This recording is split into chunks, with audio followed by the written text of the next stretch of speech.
over the information purification directives. We have created, for the first time in all history, a garden of pure ideology, where each worker may bloom, secure from the pests, obeying contradictory reports.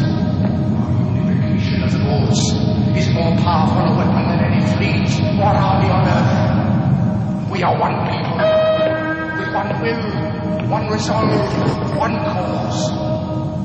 Our enemies shall talk themselves to death, and we will bury them with their own confusion. We shall prevail.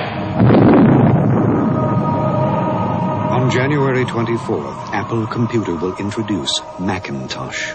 And you'll see why 1984 won't be like 1984.